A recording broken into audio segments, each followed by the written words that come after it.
दोस्तों, Donald Trump को आखिरकार ईरान का लोहा मानना पड़ा है और अब वो खुद ईरान को थैंक यू बोलने लगे हैं क्योंकि ईरान ने होर्मुज स्ट्रेट को खोल दिया है। यहां तक कि कल तक जिस होर्मुज में वो अपनी बादशाहत कायम करना चाहते थे, आज उसी स्ट्रेट ऑफ होर्मुज को वो स्ट्रेट ऑफ ईरान कह रहे हैं, यानी कि ईरान का स्ट्रेट कह रहे हैं, जिसका मतलब ये है कि डोनाल्ड ट्रंप भी अब समझ गए हैं कि वो होर्मुज स्ट्रेट में किसी भी तरीके से कब्जा नहीं कर पाएंगे और होर्मुज में सिर्फ और सिर्फ ईरान का कंट्रोल रहेगा। एक एक करके सारी खबरें बताते हैं कि आखिर कैसे डोनाल्ड ट्रंप के ये जो सुर हैं वो अचानक से बदलने लगे हैं। सबसे पहले तो ईरान ने अपनी शर्तें मनवाने के बाद ये होर्मुज स्ट्रेट खोला है। ईरान ने साफ कहा था कि जब तक लेबनान में सीज फायर नहीं होगा तब तक हम होर्मुज स्ट्रेट नहीं खोलेंगे, और बिल्कुल वैसा ही हुआ। सुबह लेबनान में सीज फायर होता है और शाम तक ईरान कहता है कि हम होर्मुज स्ट्रेट को अब पूरी तरह से सबके लिए खोल रहे हैं, सारे कमर्शियल्स के जाने के लिए खोल रहे हैं। जब तक ये सीज फायर रहेगा तब तक ये होर्मुज खुला रहेगा। इसको लेकर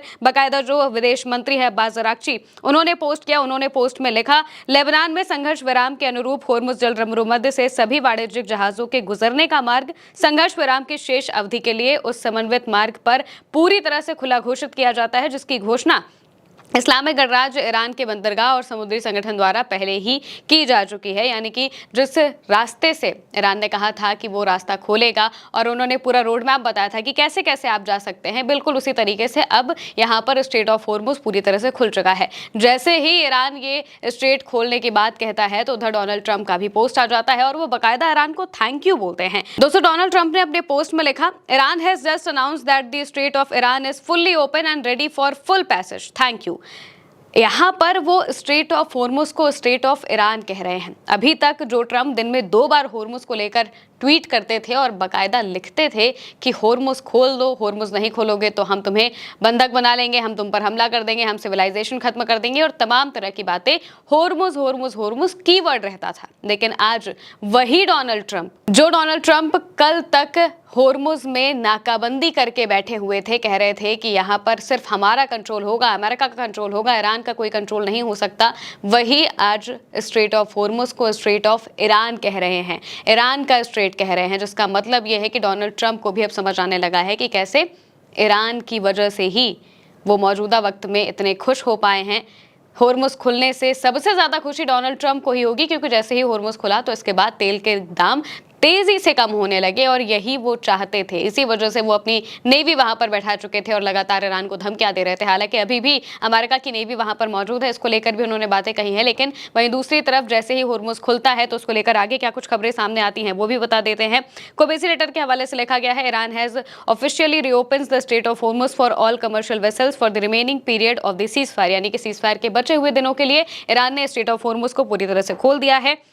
इसके साथ साथ में जो क्लैश रिपोर्ट है, क्लैश रिपोर्ट के हवाले से लिखा गया कि Trump for some reason refers to the strait of Hormuz as the strait of Iran, यानी कि वो कहते हैं कि ट्रंप ने न जाने किस वजह से, किसी न किसी वजह से स्ट्रेट ऑफ होर्मुज को स्ट्रेट ऑफ ईरान कहा है। अब इसके पीछे का जो गणित है ये बाद में पता चलेगा, क्योंकि ट्रंप पहले कुछ कर देते हैं, इसके बाद समझ में आता है कि अच्छा वो जो बाकी के चीजें कर रहे हैं वो उससे जुड़ी हुई पता चलती हैं। अब वहीं दूसरी तरफ खबरें आने लगती हैं कि तेल के दाम तेजी से गिर गए हैं। लिखा हुआ है साउदी न्यूज के हवाले से, Brent crude and US crude fall bye more than 8% following the announcement of the opening of the strait of Hormuz, यानी कि स्ट्रेट ऑफ होर्मुज खुलने के बाद ब्रेंट क्रूड ऑयल के साथ साथ अमेरिका के तेल के दाम भी तेजी से गिरे हैं। 8% तक ये नीचे आ गए, क्योंकि होर्मुज की वजह से ही तेल का व्यापार सबसे ज्यादा प्रभावित हो रहा था।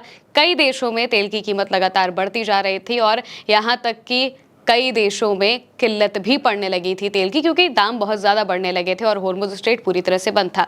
जैसे ही ईरान अनाउंसमेंट करता है तो ब्रेंट क्रूड ऑयल के साथ साथ जो अमेरिका का तेल है उसमें भी तेज़ी से गिरावट आती है, उसके दामों में तेज़ी से गिरावट आती है। और यहीं से पता चलता है कि अगर ईरान ये अनाउंसमेंट ना करता तो अमेरिका को कितनी ज़्यादा मुश्किलें होती आने वाले और दिनों के लिए, क्योंकि सीज फायर में महज 4 से 5 दिन ही बचे हुए हैं।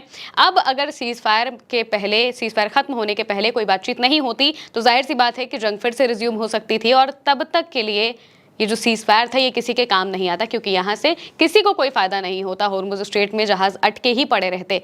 अब वो साफ तौर से ईरान ने कह दिया है कि वो होर्मुज स्ट्रेट से अब जहाज़ों को जाने देगा, जो भी कमर्शियल व्हीकल्स हैं वो यहाँ से जा सकते हैं। टोल देने की बात है कि वो टोल देकर जा सकते हैं। और लेकिन दूसरी तरफ जो अमेरिका है, अमेरिका ने अपनी नेवी के ब्लॉकेट वहाँ से नहीं हटाए हैं। अमेरिका का कहना है कि वो अभी भी वहाँ पर पूरी तरह से ब्लॉकेट करता रहेगा, और जो ईरान के जहाज, ईरान के पोर्ट से जो जहाज निकल कर आएंगे, ईरान से जो तेल लाद कर बाहर आएंगे, उनको हम रोकते हुए दिखाई देंगे। इसके पीछे भी जो वजह है वो भी बताई गई है। लेकिन उससे पहले डोनाल्ड ट्रंप क्या कहना चाह रहे हैं वो हम बता देते हैं कि कैसे उन्होंने पोस्ट करके बताया कि हम अभी तक नहीं खोलेंगे, अपने जो नाकाबंदी है वो बंद नहीं करेंगे। ट्रंप पोस्ट करके लिखते हैं, होर्मुज स्ट्रेट पूरी तरह से खुला है और व्यापार तथा पूर्ण आवागमन के लिए तैयार है, लेकिन नौसैनिक नाकाबंदी केवल ईरान के संबंध में ही पूरी तरह से लागू और प्रभावी रहेगी, और तब तक रहेगी जब तक कि ईरान के साथ हमारा लेन देन 100% पूरा नहीं हो जाता। ये प्रक्रिया बहुत तेजी से आगे बढ़नी चाहिए, क्योंकि इसके अधिकांश बिंदुओं पर पहले ही बातचीत हो चुकी है। इस मामले पर ध्यान देने के लिए आपका धन्यवाद, राष्ट्रपति डोनाल्ड जे ट्रंप। जिसका कहने का मतलब है कि डोनाल्ड ट्रंप चाहते हैं सीज फायर को लेकर जो हमारी बातचीत होनी है वो पूरी तरह से हो जाए, 100% बातचीत हो जाए, ईरान से सारी बातचीत खत्म हो जाए, उसके बाद हम नाकाबंदी हटाएंगे। तब तक वो ईरान को इसी तरीके से घेरे रहेंगे। हालांकि ईरान को इससे कोई बहुत बड़ा फर्क नहीं पड़ रहा है, क्योंकि अभी भी पता जा रहा है कि ईरान अपने तेल को बेच रहा है, वहां से तेल पहले ही वो निकाल चुका था और अलग अलग जगहों पर बेचता हुआ दिखाई दे रहा था। लेकिन फिर भी अगर अमेरिका की नेवी यहाँ पर अपना ब्लॉकेड नहीं हटाएगी तो ईरान के पास दूसरा प्लान भी रेडी है। ईरान ने साफ कहा है कि वो इसके बाद बाब अल मंडेब स्ट्रेट बंद कर देगा, जो कि लाल सागर से होते हुए दूसरे इलाके में जाता है, जिसका मतलब यह है कि अमेरिका के लिए बहुत बड़ी मुश्किलें आगे भी आ सकती हैं अगर वो अपनी ये नाकाबंदी नहीं बंद करते हैं। अब वही सीज फायर को लेकर भी कहा जा रहा है कि अमेरिका की तरफ से 3 पेज का अग्रीमेंट दिया गया है कि ये चीज़ें हो जाएंगी तो सीज फायर हो जाएगा। उसमें वो क्या बताना चाह रहे हैं वो भी हम बता देते हैं कि कैसे वो ईरान को फंसाने की कोशिश कर रहे हैं। करंट रिपोर्ट के हवाले से लिखा गया है, एक्शियस के सोर्स देते हुए अमेरिकी अधिकारियों के हवाले से बताया गया कि अमेरिका और ईरान युद्ध को खत्म करने के मकसद से सिद्धांतों पर आधारित एक 3 पेज के समझौते पर बातचीत कर रहे हैं। ये बातचीत इस्लामाबाद में होने की उम्मीद है, संभवतः रविवार को यानी कि आने वाले संडे को ये बातचीत होने की उम्मीद जताई जा रही है। इसमें ईरान अपना एनरिच्ड यूरेनियम सौंपने के बदले में अमेरिका ईरान के $20 बिलियन के फ्रीज किए गए फंड को रिलीज कर सकता है। ईरान के एनरिच्ड यूरेनियम का कुछ हिस्सा किसी तीसरे देश में भेजा जाएगा। ईरान द्वारा यूरेनियम एनरिचमेंट पर अपनी मर्जी से रोक लगाना, ईरान को मेडिकल आइसोटोप बनाने के लिए इस्तेमाल होने वाले न्यूक्लियर रिसर्च रिएक्टर अपने पास रखने की इजाजत होगी। सभी न्यूक्लियर फैसिलिटीज को जमीन के ऊपर ही रखना होगा और जमीन के नीचे न्यूक्लियर इस्तेमाल की मनाही होगी।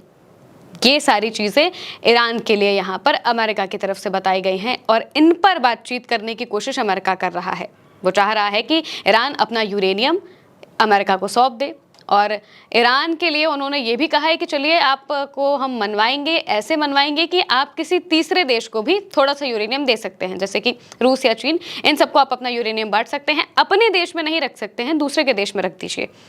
इसके अलावा बाकी का बचा यूरेनियम अमेरिका अपने पास रखेगा, उसे सौंपने की बात यहाँ पे कही गई है। इसके बदले में जो अमेरिका है वो $20 बिलियन ईरान के जो अभी तक उन्होंने जब्त किए हुए थे वो छोड़ देगा, वो ईरान को दे देगा वापस। इसके साथ साथ में यूरेनियम एनरिचमेंट कोई पूरी तरह से मनाही होगी कि ईरान अपना यूरेनियम नहीं एनरिच करेगा इसके आगे और अपनी मर्जी से नहीं करेगा। साथ ही साथ में उसके जो न्यूक्लियर प्रोग्राम्स हैं वो सभी ज़मीन के ऊपर होंगे। मौजूदा वक्त में ईरान के जितने भी न्यूक्लियर प्रोग्राम रहे हैं वो ज़मीन के नीचे, पहाड़ों के बीच में, पहाड़ों के अंदर अंदर उसने अपने सेटल किए हुए थे, और इसी वजह से अमेरिका और इसराइल की हालत ख़राब हुई थी, क्योंकि वो उन प्रोग्राम्स को ध्वस्त नहीं कर पा रहे थे। वो पहाड़ पर हमला करते, इससे मलबा निकलता, लेकिन अंदर का सामान कुछ भी डैमेज नहीं होता।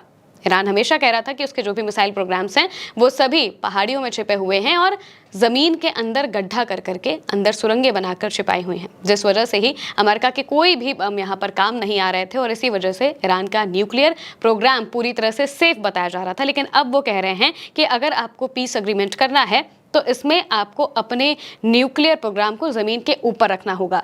इन सब बातों पर ईरान मान जाएगा, ऐसा अभी तक तो बिल्कुल भी नहीं लगता है, क्योंकि ईरान इन्हीं सब चीज़ों की वजह से तो जंग लड़ रहा है। 12 दिनों की जंग लड़ी, तब भी यही हुआ कि वो यूरेनियम प्रोग्राम नहीं छोड़ेगा। 40 दिनों की जंग हुई, उसमें भी ये कहा गया कि एनरिचमेंट हम नहीं छोड़ेंगे। अब ये देखना होगा कि आखिरकार जब रविवार को बातचीत होगी, अगर होती है तो उसमें क्या कुछ निकल कर सामने आता है। फिलहाल के लिए मेरे यानी महिमा के साथ इस खबर में इतना ही। आप देखते रहिए उल्टा चश्मा यूसी।